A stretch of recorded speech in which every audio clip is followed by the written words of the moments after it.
Welcome to planting season here at Horn Canna Farm. My name is Madison and I'd like to take you along with us for a day of planting here at our family farm in Carnegie, Oklahoma.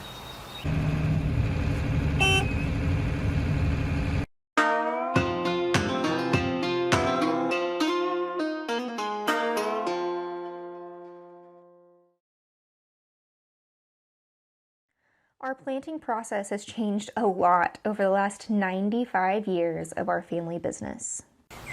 We've been in business since 1928. At that time, every single canna was planted by hand. My great-grandfather, Neil Horn, was a creative and the mastermind behind many inventions. Our current-day canna planter is a reflection of his ingenuity. In the 30s and early 40s, planting was still largely by hand, but eventually utilized a horse-drawn lister.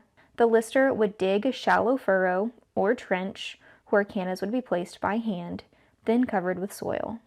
Eventually, we used a lister that was pulled by a tractor and may have looked something like this. Then, in the late 1940s, things really changed when great-grandpa Neil not only invented, but also built the very first canna planter. We used this implement from its conception until it was retired after the 2004 planting season. I have fond memories of riding on the back of the planter, drinking my grandma's Diet Coke, and getting lots of dirt blown into my face and eyes. The custom-built planter that we use today was built by Bermuda King, an equipment manufacturing business located in Ringwood, Oklahoma. The design is based on the original, built by Grandpa Neil, though Bermuda King did help us make some improvements. This is what the planter looked like during its first planting season in 2005. It was a really exciting year on the farm.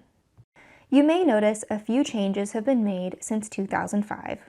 The biggest change is that the back loading area has been raised to make moving cannas onto the planting table an easier and less backbreaking job.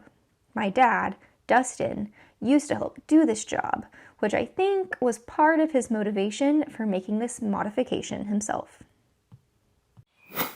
Next up, how does this massive piece of equipment actually plant cannas? First, let's talk about how the machine itself works, and then we'll talk about how we operate it. The planter has a hydraulic system which can raise and lower the entire piece of equipment. We keep it in the raised position when turning between rows or driving from the field to the farm. Once lowered, these blades on the bottom of the planter cut into the soil and create a furrow. Behind the blade is the bottom of the chute. Cannas are dropped down the chute and land in the furrow. The discs then cover the cannas and close the furrow. There are 4 chutes on the planter, so we can plant cannas 4 rows at a time. Now that we understand how the planter works, let's start from the beginning and go through the entire process.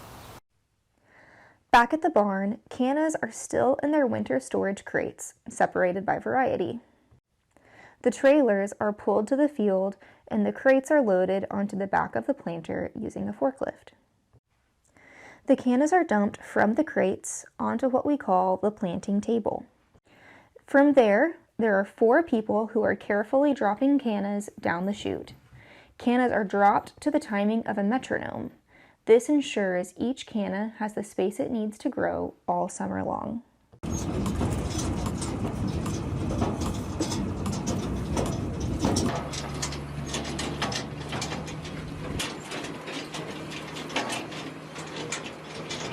Meanwhile, Dustin is in the tractor carefully orchestrating the whole process. He programs the GPS every time we switch varieties. This helps us know how many acres, or parts of an acre, we planted of each variety. He is constantly watching all of the equipment to make sure it functions correctly. We start planting in early April each year. The days often fluctuate between too hot and too cold, but they are definitely always windy. It's not uncommon for us to plant late into the evening or start early in the morning to help us avoid the wind.